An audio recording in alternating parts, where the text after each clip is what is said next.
Good afternoon. I'm Mark Allen with Gaper.io, and I'm here today with Ethan Lieber, the CEO of Latchel. Good afternoon, Ethan. Good afternoon, Mark. Pleasure to be here. Yeah, and it's nice to meet you today. I see you're in sunny San Francisco today. Sunny San Francisco. It's a little overcast, but it's a nice change from the smoke that had been in San Francisco for a long time. Yeah, I know. Usually, because I live in the Bay Area too, usually the smoke clears out about 2 o'clock once the wind picks up. So, and actually it's 1:30 now, so any minute now. It's definitely been hazy. Yes, it has. So can you share a brief background of yourself and your work experience? Yeah, of course. So my background actually comes from product management. I went to UC Berkeley, and pretty soon out of college, found my way. Well, actually, right out of college, I couldn't get a job, which may be a common story for those that graduated college in 2009, the financial crash, right? So a lot of my friends went to grad school, and I said, hey, I want to work. I want to get experience. No one would hire me. So I said, I'll start a company. And that was sort of how I got into product management. Actually, I started a software company for mobile food delivery, actually in stadiums. At the time, I can come up with 1,000,001 excuses why that failed. Ultimately, it came down to I wasn't a formidable enough entrepreneur and founder at the time. But what that did is at least gave me the experience to go start in product management for another software company, building actually CRM tools, which then led to more consumer tools for social apps, which then led me to building apps for lead gen, actually connecting home service providers with homeowners that wanted remodels. And so that's what I was actually doing right before I started Latchel. So there's a lot of carryover. Just to give high level on Latchel. We actually run maintenance coordination for property management companies, like single family residential, small apartment buildings, all the way up to large multifamily communities. Now in some of these companies, they already have a bunch of maintenance techs that they have, and we can work with them. For a lot of them though, they don't have the contractors to get all these jobs done. And so a lot of my experience that I had built previous to Latchel was in, sourcing good contractors and vetting them. And so a lot of that experience carried over. So you're kind of a dating site for renters and Yeah, we're the dating site that matches good property managers and the renters with great contractors. We do a lot. We do a lot more than that. Maintenance coordination, it's really like a logistics flow. So any of your listeners into supply chain, my co-founder, Will, actually comes from a supply chain background. And the similarities between supply chain and maintenance are pretty overwhelming. It's the same. You can use a lot of the same types of workflow automations to get both of these things done. You have a process that's generally pretty repeatable, where you can have these checkpoints across that process. And my co-founder, Will, was actually the person who got me into Latchel. We went to UC Berkeley together. He took over a management company and was pulling his hair out because the maintenance management was just so insane. He contacted me to see if the applications I'd been working on could help. Unfortunately, lead gen services, they're great for finding contractor talent, not so great for managing the life cycle for a rental property for maintenance. So that's how we kind of kicked Latchel off. Ah, very cool. And you've been in business for how long now, Latchel? So we started building and testing product in 2017. And probably most startups, we got it wrong many months in a row until we kind of found our groove in 2018. And so that's when we really first launched our core services that still exist today. That was in 2018. We saw some really good traction, really good results. And in 2019, so that was April 2018 when we started doing that, saw some really good growth.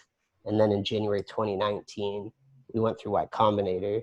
And that's where I'd say I learned to really be a formidable founder. Learned how to quickly grow, how to scale.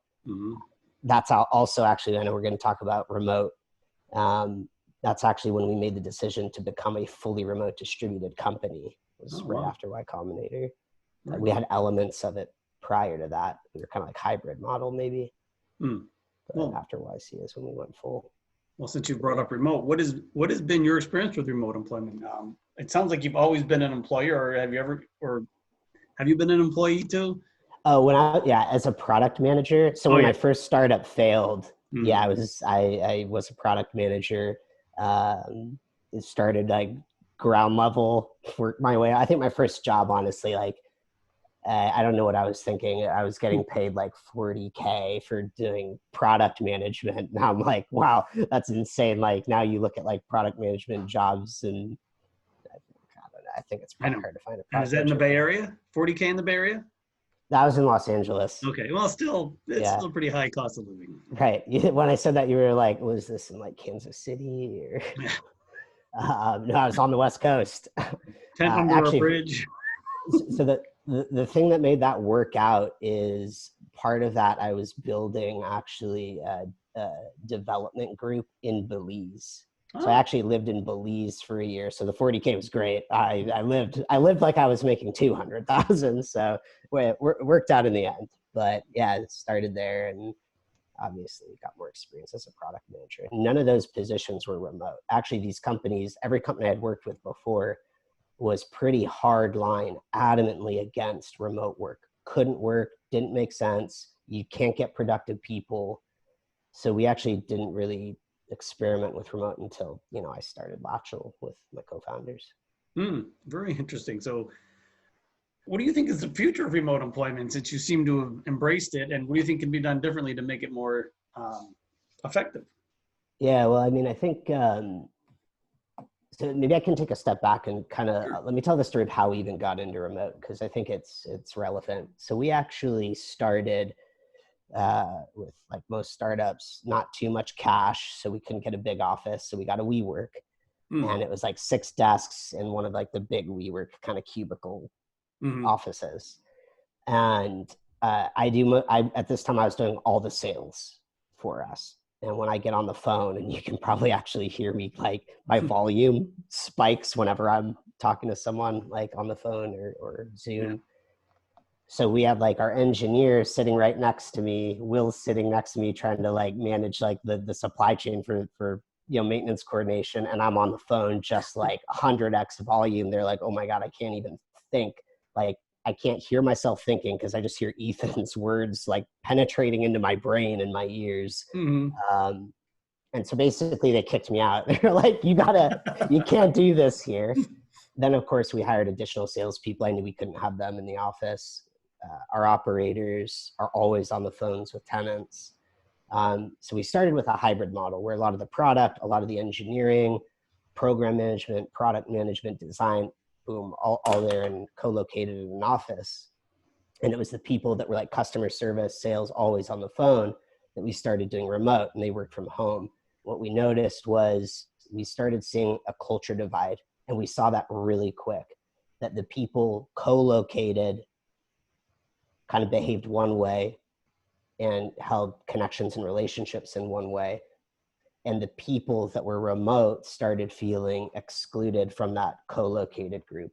And that was why after Y Combinator, we said, the only way we're actually going to be able to effectively build a cohesive culture is if we're all remote. Otherwise, you're going to get these culture bubbles.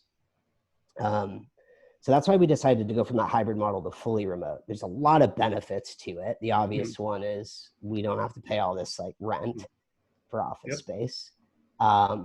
We did this in 2019. Obviously, there was a huge benefit to doing it then, because then when all these lockdowns happened, COVID came into the picture, we didn't suddenly have to figure out how to be remote.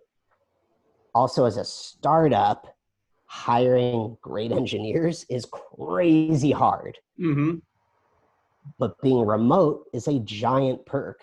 And also it can be cheaper than hiring, engineers in the Bay Area, where you might have to pay, let's say 200,000.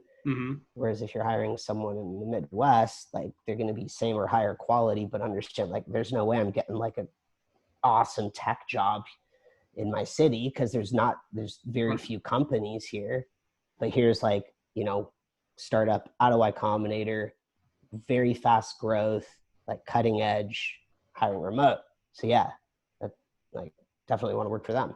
So it was helpful in terms of like hiring too.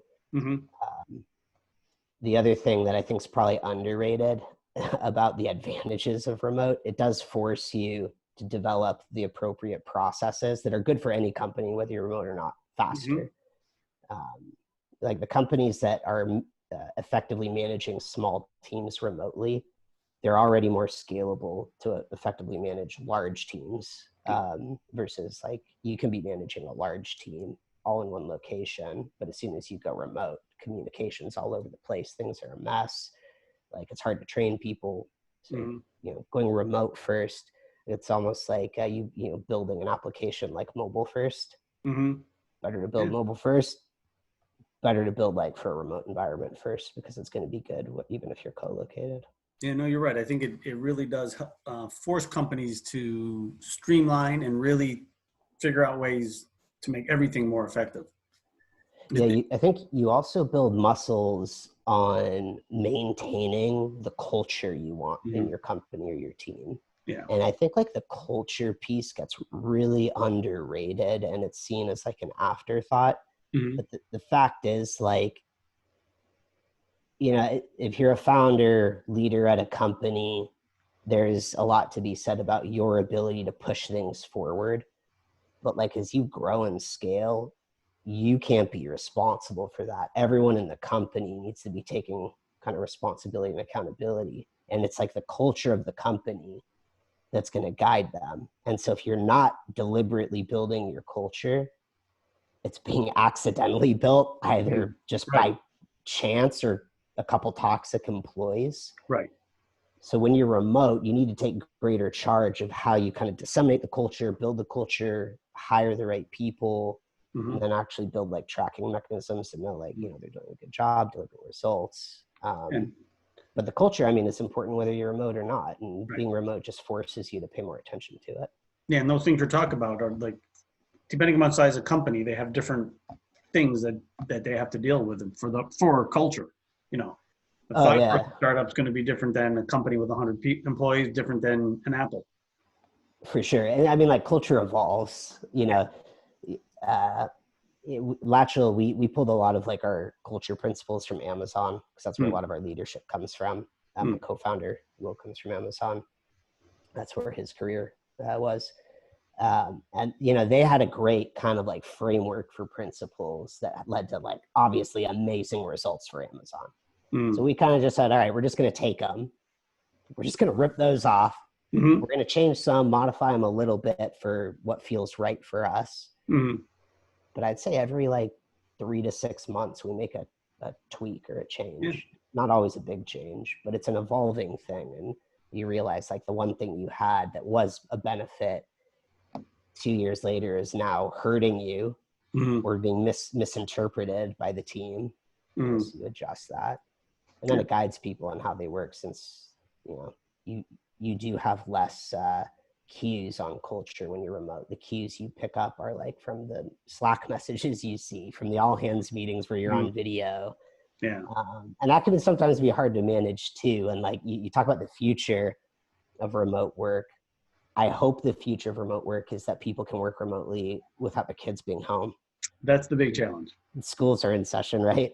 Ideally, like right now they're not. So, now we're dealing with people working from home with like kids shouting in the background. And you just kind of have to say like, hey, we all get it. We're all in the same situation. We have to deal with it right now. And the interesting thing is like I think it makes people, you perceive people potentially as less productive if you're hearing a lot of background noise. But when you actually have the metrics to track their results, I actually haven't seen meaningful decrease in the results they drive because they have, their kids home.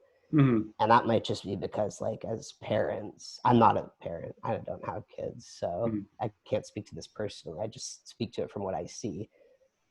But like raising a kid, like it gives you thick skin. Like, you need to be like pinned up and I think a lot of the parents at our company, they just have like the grit to get their work done and somehow manage having the kids home.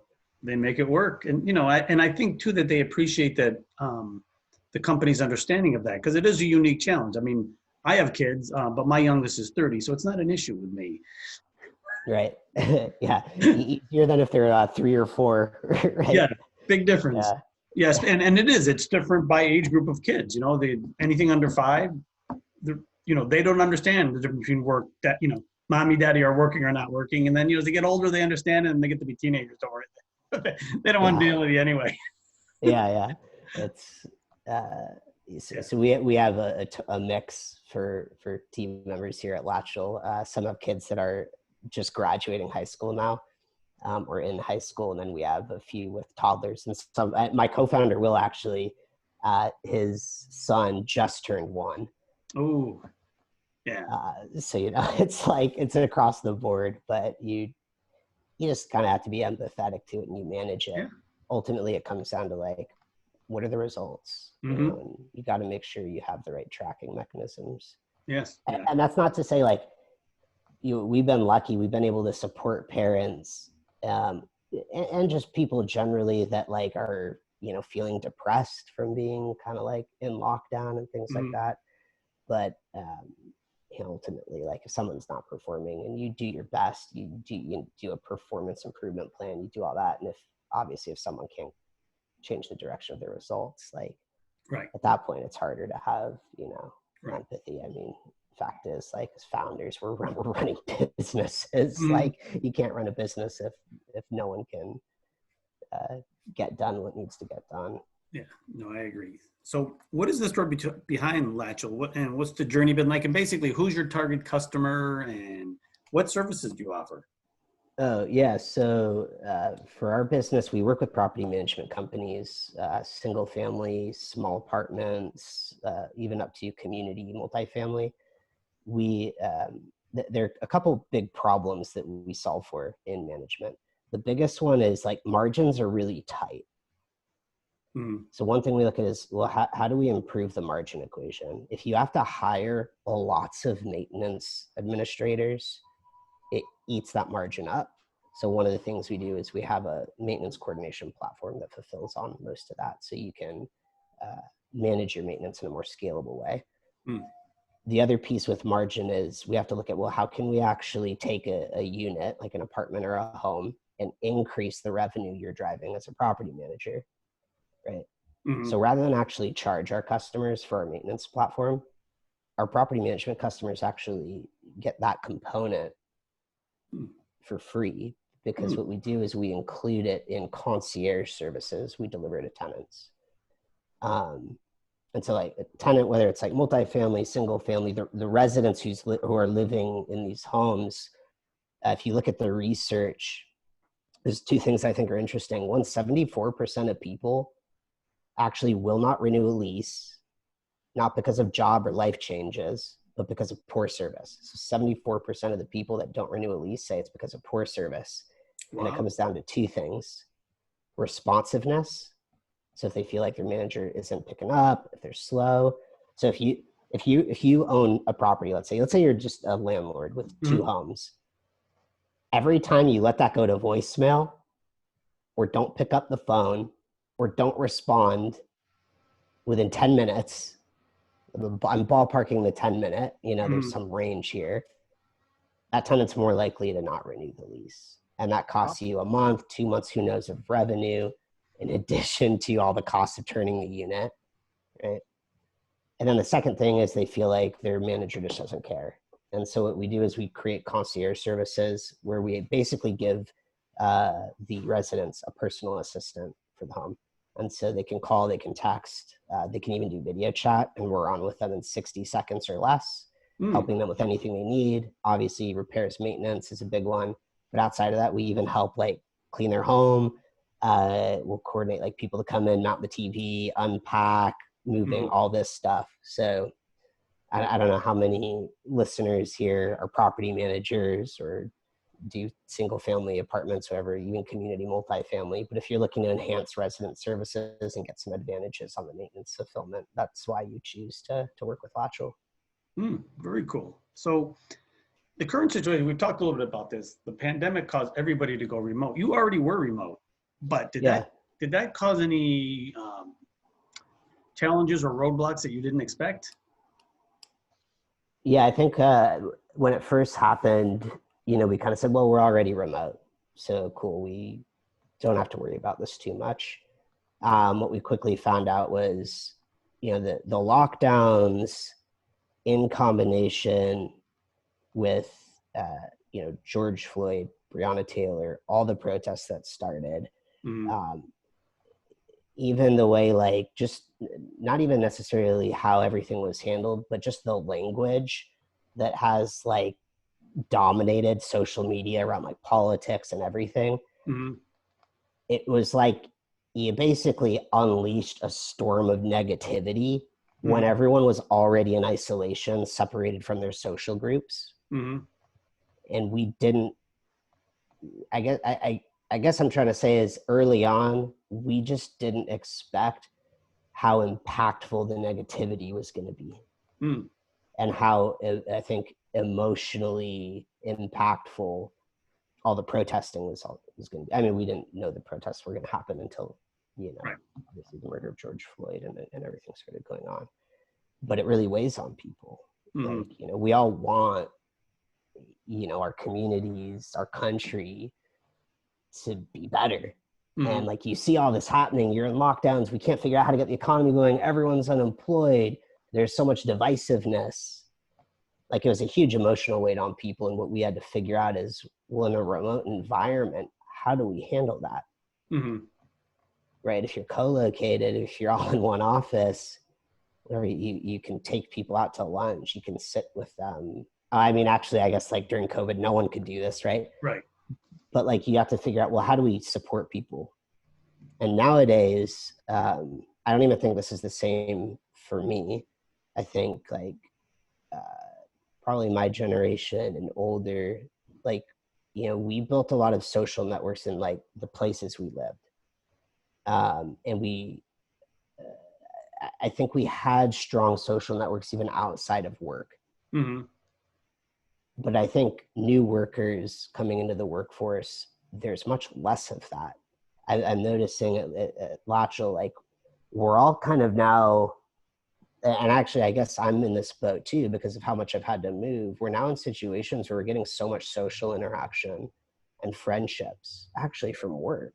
Right? We have less and less traditional connections rebuilding just because we're in a community that we maybe grew up with all our friends there, went to high school with them, went to college with them, all, stayed in the same spot. That's happening less and less and less. And so what we had to start doing at Latchel, and I think any remote company has to do, you have to move from this old world model of, hey, if we're working remote, you got to have friendships outside of the company. Otherwise you'll get depressed. And what you need to do as a remote company is figure out, how do you build friendships with colleagues? And because if you can do that, you have happier employees. You don't have to worry about the isolation problem. And then you also build more loyalty. So I want to keep working with my friends. Yeah, no, it makes sense. So that's kind of what a lot of our focus went into. So we did a lot of different happy hours, one-on-one connections. We now do employee spotlights at our all hands, so everyone can get to know one of the members from the team. And then they'll talk about actually what their job is. So we get to know the other jobs in the company, which are sometimes really not transparent. Yeah. So it's kind of like a networking group, right? In that respect. In a way, yeah, we're building a mastermind kind of networking group out of every employee in the company. Yeah. And how many employees are there? I think we're at 32 or 33 now. So yeah, you're on that ramp up. And I mean, we too have a lot of employees, obviously, in the U.S. We have a bunch of folks in Mexico, in the Philippines, and then we have some traveling nomad wanderers in the company. So it's pretty international too. Oh, very cool. So finally, there's companies like Gaper that help develop, build, and scale products, especially for startups. How important do you think that will be going forward for, the CEOs of startups that need talent now, and they need, specific talent? Yeah, well, my thought is, as you're building teams, building a company, your time is going to be far better spent like building training, process, ramp up onboarding for like new employees than having to take the responsibility of scouting like talent. That's one thing, because that whole process, it's super time intensive. So I'm talking from like pretty much any company that hasn't built a core competency in HR with dedicated HR teams. Like my philosophy is like, don't waste your time. Like everyone at Latchel has come from, well, actually we don't work together. So not from Gaper, but we use different resources all over like the planet for this. So that's one component of it. I think the other component is that any company that's looking for like fast growth and scalability needs to do everything they can to outsource the non-high value adds. And for most companies, that's going to be the actual product or service they're providing. To a certain extent, you can't outsource that because that is your company. But anything else, I'm saying I outsource, but really I just mean like, don't do it in-house. Don't do it yourself. Find the experts that can do it so you can continue focusing on customer acquisition and like serving them best, because that's what's the most important. Yeah, and that's what they remember. That's what the customer remembers. And last I heard, they're the ones that pay the bills. Yeah, exactly. So you can keep them happy, you'll have a good company. Yeah. So, well, Ethan, I want to thank you for your time today. This has been very enlightening. Wish you luck in the future, and you never know. I live in an HOA. Maybe my HOA will use your services one of these days. We're testing that. So maybe it'll happen sooner than later. Well, I can introduce you to some people. We'll talk afterwards. How's that? Awesome. Thanks, Mark. All right. Have a great day. See ya.